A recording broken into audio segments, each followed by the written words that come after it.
mag-like and subscribe sa atin pong channel upang atin pong mas may parating sa nakararami ang kaligtasang hatid at mga aral sa atin na mabuting balita ng Panginoon na siyang nilalaman po ng bawat video sa ating channel. Sama-sama po natin kilalanin ang Panginoong Jesucristo para sa ating kaligtasan. Maraming salamat po. Mahilig ka bang makinig ng mga kanta?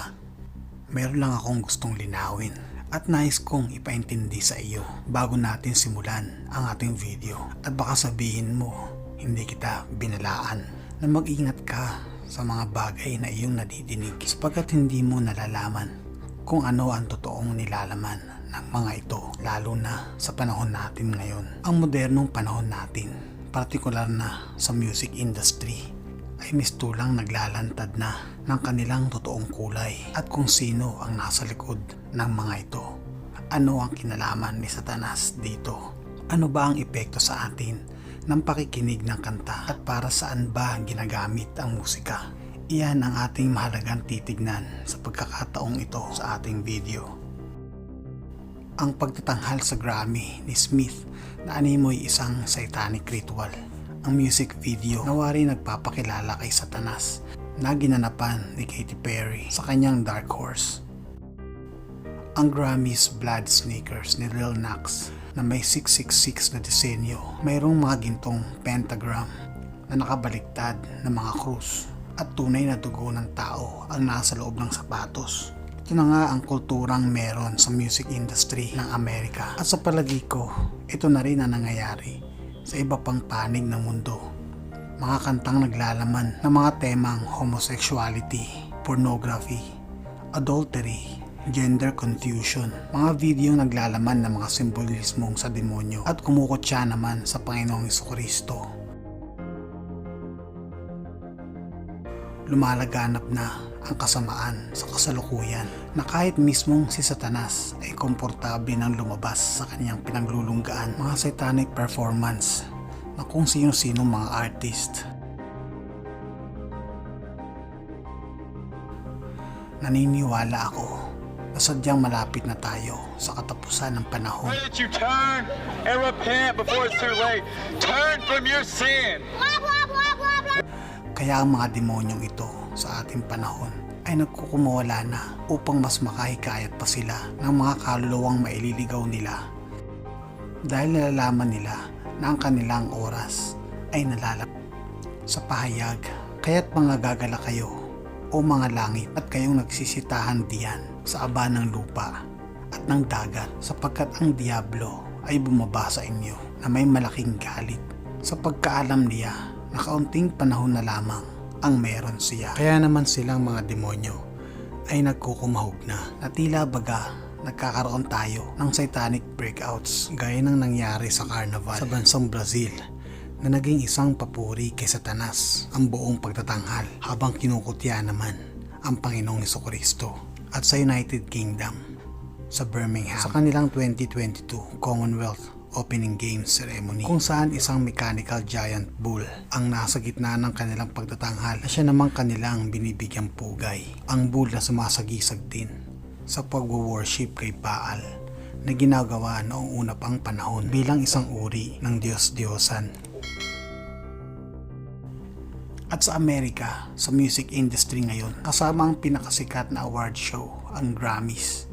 Tinawag ang ilan ang pagganap na ito bilang isang satanic worship service sa primetime live na broadcast sa telebisyon. Ang alingaw-ngaw ng satanismo sa industriya ng musika ay mga dekada na din ng edad. Katulad noong 1930s sa gitaristang si Robert Johnson ay pinagbili daw niya ang kanyang kaluluwa sa demonyo. Ayon sa Rock and Roll Hall, sinabi ng fame legend na nakilala niya ang Diablo sa 100 at mula roon ay pinagpalit niya ang kanyang kaluluwa kapalit ng mastery sa gitara. Naging mahiwaga ang kanyang pagkamatay na siya ay nakilala bilang isang alamat ng nasabing instrumento. Si Robert Johnson ay maaari kauna-unahang rockstar, kagaya din ng isang panayam sa isa ring maalamat na rocker na si Bob Dylan. At narito si Bob Dylan sa kanyang sariling mga salita. Kanyang sinabi, "Holding up my hand What was your bargain? to get where I am now. Should I ask who you made the bargain with? with the chief commander. On this earth? And in this earth and then in the world we can't see. Nasa di malayong nakaraan ni Katy Perry nung siya'y nagsisimula pa lamang sa music industry. Nagpayag din siya ng mga katagang ito. Brand of music. Yeah. But it didn't work out, and so I sold my soul. Ang mga ganitong mga kaugnayan sa satanismo sa ating panahon ay lubhang nakakabahala na sapagkat ang mga ideology kaugnay nito ay unti-unti na rin ipinapasok sa ating mga kamalayan sa pamamagitan ng pakikinig ng musika na may mga lirikong may masamang epekto sa ating pananampalataya sa Panginoong Diyos. Itinatanim sa ating kamalayan at hindi natin ito namamalayan. At dahil din dito, kaya't maraming tao mula sa maraming henerasyon ngayon ang naniniwala sa mga kasinungalingan ni Satanas na si Satanas daw ay mas makapangyarihan kaysa sa Diyos, na nalalaman naman natin na kung paanong siya ay itinapon mula sa langit ng Panginoong Diyos na lumikha sa kanya, na sinasabi rin sa pahayag, at inihagis ang malaking dragon, ang matandang ahas, ang tinatawag na Diablo at Satanas, ang dumadaya sa buong sanglibutan. Siya ay inihagis sa lupa at ang kanyang mga anghel ay inihagis na kasama niya dahil sa kanyang pagnanais na maging isang tulad ng Diyos. Kaya paanong ikaw ay mas hihigit pa sa lumalang sa iyo? Mula naman dito, isang maling pag-iisip din at kasinungalingan ang nais iparating ng video clip na ito mula kay Billie Eilish mula sa kantang All the Good Girls Go to Hell. Habang kanyang kinukutya ang Panginoon sa kanyang mga lyrics, ay siya naman ding inaarte niya ang pagiging isa sa mga fallen angel na animoy kasama siya sa itinapon sa lupa. Talagang biblically speaking, si Satanas ay walang-wala kung ikukumpara sa kapangyarihan ng Diyos na lumikha ng lahat. Siya ay nilikha rin na nasusulat sa banal na kasulatan.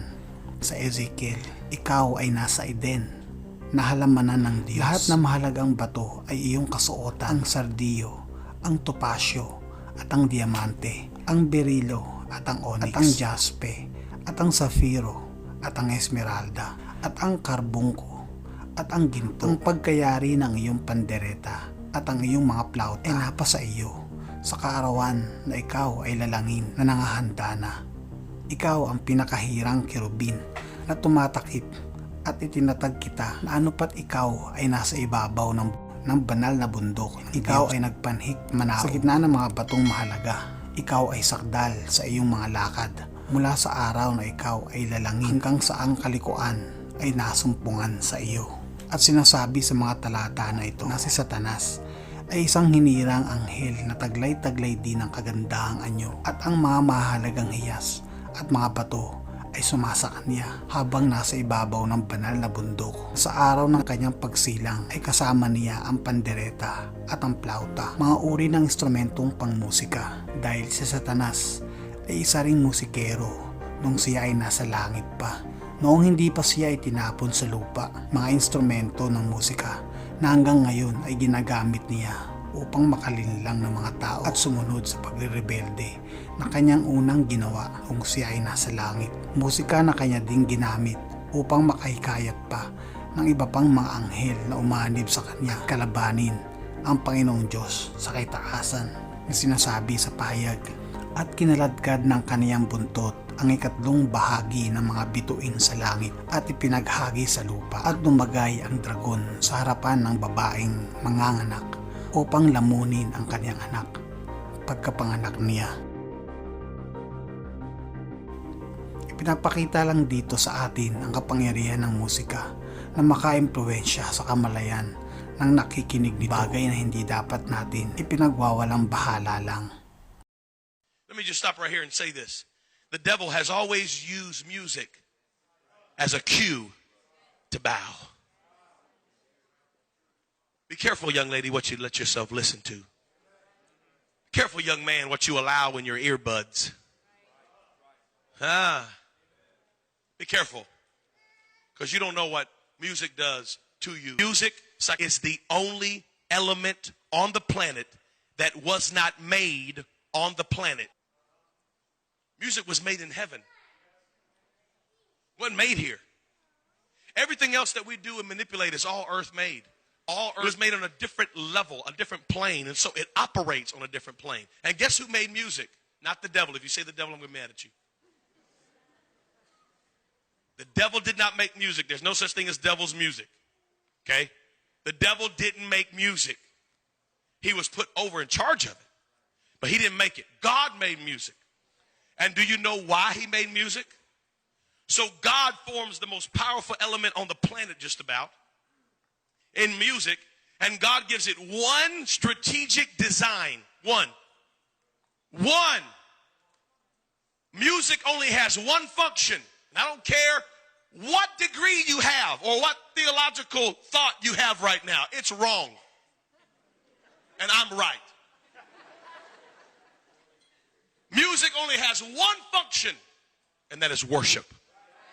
That's it. You can't use it for nothing else. You can't use it for nothing else. How can you separate music from its original intent and design? Are you telling me that you can use it for something that God didn't make it for? No, you can't. Music is always about worship. Always. The only thing that changes is the content and what you worship. That's it. That's it. Whatever the lyrics say is what you worship. I'll prove it to you. Genetically, when you listen to music, as soon as you listen to just about 60 seconds of it, your left brain completely shuts off, shuts down. Literally, your left brain completely turns off. And your right brain, which is creative, your left brain is analytical, solves problems. 2 + 2 is 4. That's all left brain. Right brain is creativity. Right brain is long-term memory. Right brain is dreams and aspirations. Right brain is belief systems and passions. That's right brain. So after you listen to 60 seconds of music, your left brain completely shuts off. And there's no analytical thought process in your brain. So whatever the music is saying is directly dumping into right brain. This is science right now. I'm totally out of the Bible. I'm in science. But you can listen to music and not be affected by it. You've lost your whole mind. 100%. Oh, no, Brother Chavis, I just like the beat. No. It's impossible. It's impossible. Listen to me. It is scientifically impossible to only listen to the beat. You ingest the words. And we wonder why we keep having teenage girls get pregnant. And all they do is listen to songs about. And we wonder why we can't get behind the preacher when he preaches, is because you've allowed the world to preach to you through your earbuds for 30 hours this week. And you expect the preacher to get through to you in an hour? The problem is we're spending more time worshiping the devil and his thoughts and ideas and plans. And we've worshiped the culture all week long through our iPods and our iPhones and our iTunes. And we've worshiped and worshiped and worshiped. And then we come in here and we sing songs about Christ and we can't lift our hands. We're wondering, why can't I have freedom of worship? Because you've given out all of your worship. You worshiped all week long. I didn't worship. I'm not worshiping. Yes, you are. You're sitting in your car driving, bobbing your head. Oh, what is it? This is worship. And they know it. That's why Jay-Z starts his concerts by saying, put your hands up. I'm the J to the H to the O to the B to the A. Jehovah. He calls himself Jehovah. And he says, put your hands up. And they do it. Worship. Worship, worship. When you hear the sound of music, you bow down. Music's the cue. Music's the key. I'm talking to young men and young ladies right now. Your iPods are full of it.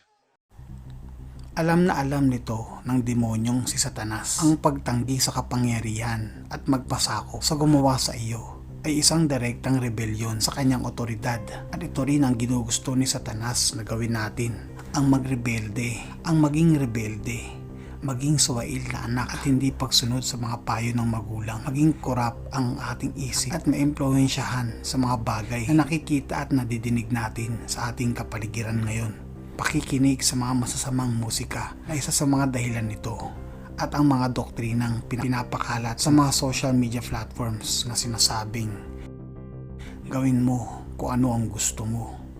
Hindi ba natin nakikita na yan ay isang ideolohiyo, isang satanistang pagiging sistematikong pagkamakasarili kung saan ang bawat isa ay nagiging sentro ng kanyang sarili, pagmamahal ng labis ng kanyang sarili na gaya ng ginawa ni Satanas sa Ezekiel.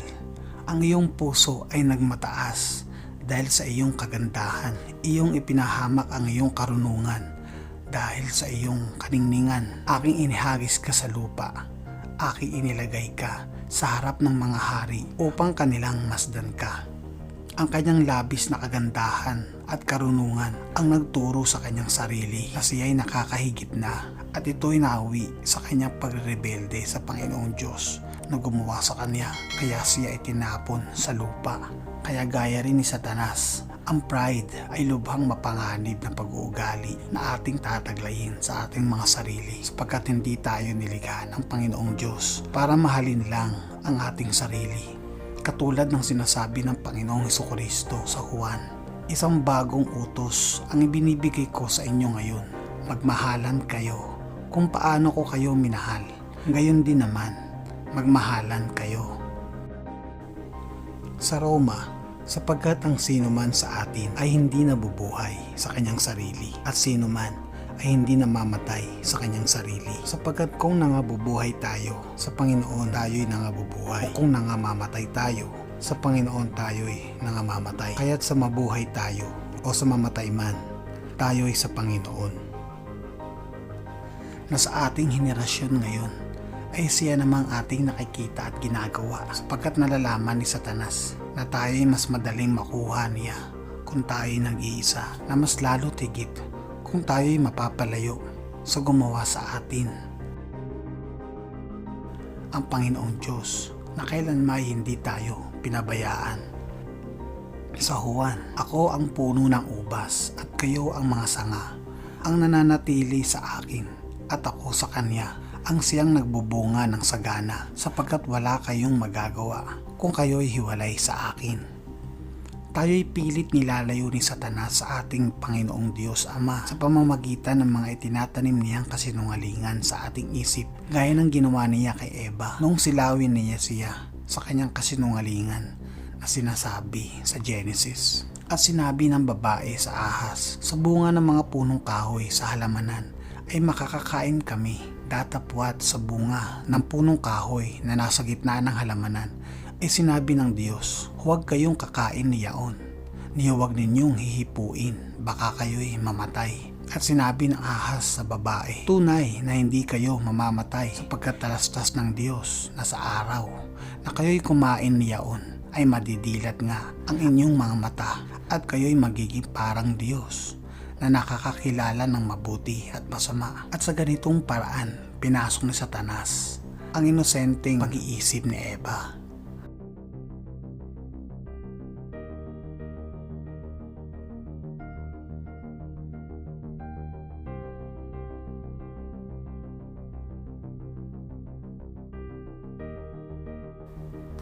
Paano ba natin lalabanan ang mga gawang kasinungalingang ito ni Satanas?